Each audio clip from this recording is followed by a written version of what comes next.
They lose weight. In the old days, folks used to abuse Ritalin and dextrose and stuff for weight loss, and they'd get hooked on them sometimes for that. Maybe they still do, but I think it's less common. They sometimes, if you soup up the brain too much, you might hallucinate, like we talked last time about psychosis. These folks might get psychotic, hallucinate, or have delusions, okay? They get kind of paranoid sometimes, hypervigilant, looking around all the time, what's going on, kind of thing. Their moods swing, they get wired and shaky, kind of thing, and of course their heart rate and their blood pressure go up. So these are drugs that excite the brain. So then they sort of, those are all things, the things I just described. That makes sense, right? Those are excitatory things or stimulating things. Now, I want to talk about overdose for a second. What happens if you overdose on something like that? I once saw a 30-year-old woman in the emergency room at Methodist who was having a heart attack. And we thought, boy, 30 years old, having a heart attack. She's female. What the heck? Cocaine. She had used so much cocaine, it souped up her blood pressure and heart rate so much, her heart couldn't keep up, and she was having a heart attack. First heart attack at 30 years old. So it's, I'll never forget that. That sort of shocked me that was possible. And sure enough, that's what can happen. And of course, you can die. If you overdose and take too much, obviously, you can basically have a heart attack and you die. Okay? Or a rhythm problem of the heart, where the heart's beating so fast it just kind of goes out of control. Can't get the blood pumped like it should, and the person dies. So stimulants, and too much stimulant can kill you.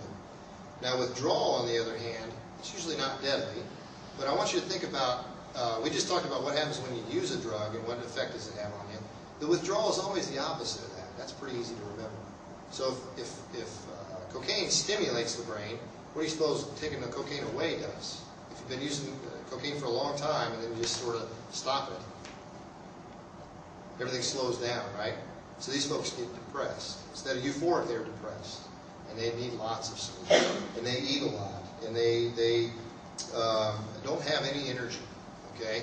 It's the opposite of what happens when you use the drug. And the way I think about that is, again, the brain has a way of adjusting to its environment. So if you're stimulating it over and over again, it finally says, gosh, I can't do this much longer. And it starts to put the brakes on a little bit for itself. Okay? That's the way I think of it, kind of simple. It starts to put the brakes on a little bit. Now all of a sudden you take away the stimulant. Well, it takes a while for the brain to let off the brakes. They're still on. And then the person's, really slowed down. And really, so that's the withdrawal, okay? Now, question is usually not deadly, but I mean, it certainly is not comfortable, of course. It's the overdose with stimulants that's deadly. It can be deadly. Okay, questions about stimulants first. Then we'll go into the next group. Questions? All right. Now, what about the opposite? What about drugs that slow the brain activity down? Some folks use those things. So alcohol would be one of those, right? But also things like Valium. We call them benzodiazepines, but drugs like Valium. In the old days, they had a lot more that weren't necessarily benzodiazepines, but Milltown, and we had there was one with a P,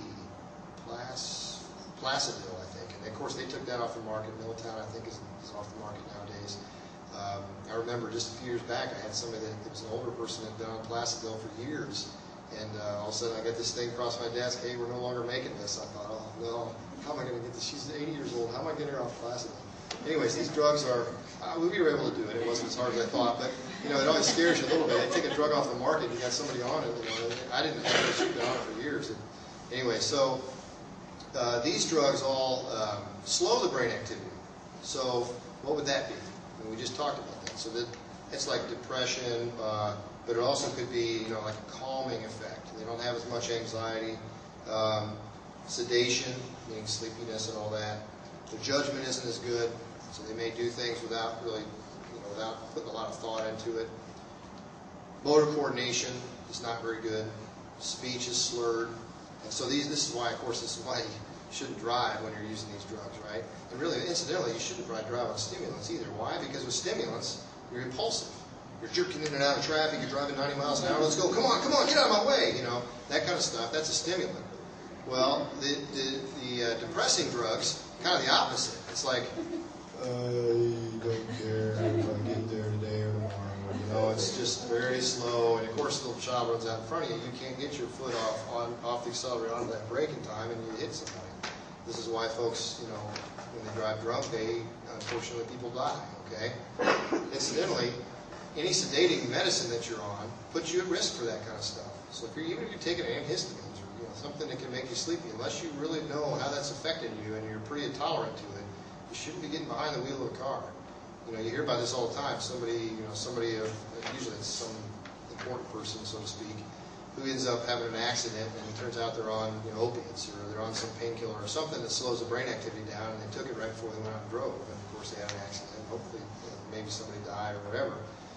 So you got to think about that stuff. If you don't know how it's going to affect you, and you're not really tolerant to it, you shouldn't be getting behind the wheel. But obviously, and the other thing I want to tell you about is, the front part of our brains, we talked about one part of it, but another part of the front of our brains gives us social graces.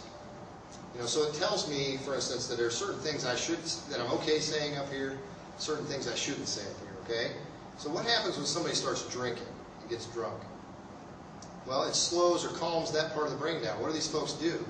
They do stuff that they would never do when you're sober, right? Their social graces are gone, right? Because you suppress them with the alcohol. Same thing can happen with Valium and drugs like that, because it's the same thing. You're suppressing that brain activity. And so people act goofy and they do things that they wouldn't do otherwise. And sometimes that's funny, we can laugh about it. Other times it's really scary, because you have somebody who's clinically depressed. Thoughts of, hey, I don't care if I live anymore. Now you add alcohol, and what used to be just a thought of I don't care if I live or not, now it's all of a sudden, I don't care if I live or not, and bam, they're gone. And it's that fast. And that is scary, okay? So this is why folks, one of the many reasons why folks who have depression should probably not drink. Folks that really have any kind of illness of the brain should not drink, should not use alcohol or drugs, okay? Because it's going to screw up the illness, first of all. Like, these things are, what did I just say one of the symptoms of this is? If you use a depressing drug in your brain, what does it do to your mood? It makes you depressed. If you're already depressed, you don't want to be more depressed, right?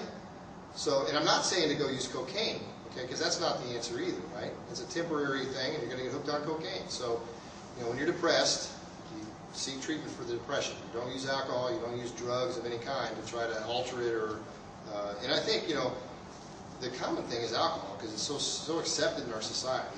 So folks with anxiety disorders, what will they do? They'll go to a party, they're socially anxious, they go to a party and they start to drink. And that loosens them up and they're fine. Trouble is, what happens if their reward center is wired wrong? What happens if this other part of the brain is wired wrong? Now they have addiction. And it all started because they were socially phobic. If they just had gotten treatment for the social phobia and maybe some psychotherapy and some other things, they'd have been a little more comfortable around people, they wouldn't have maybe started drinking, and they wouldn't have the addiction. So you see how this stuff is tied together? It's not so easy, It's not. I sort of talk about it. It's like it's easy, but it's not. And you have to keep in mind all of these things. Kind of got far afield here on that one. Overdose on drugs that are depressing or suppressing in the brain. What would overdose look like? It'd be more of that, right? It'd be too much of that, and so that can lead to death, right? If you suppressed your brain activity enough, then the parts of the brain that tell your lungs to breathe and tell your heart to beat, they may not work anymore. You may suppress them so much. Folks that have trouble breathing, for instance, if they take a drug that calms down their brain activity and they already have trouble breathing, that could take their life, right? They may not wake up. They may go to sleep and not wake up. So drugs that slow the brain activity can, especially when you overdose or in certain people, those type of drugs can lead to death and overdose. Withdrawal. What does the withdrawal look like? If the drug causes you to slow way down, what do you think the brain's going to want to do in response to that? Your brain's going to say, "Gosh, I just can't get going. I don't want to do this anymore," and it's going to sort of accelerate itself a little bit to try to counteract some of that slowness that's being caused by the drug.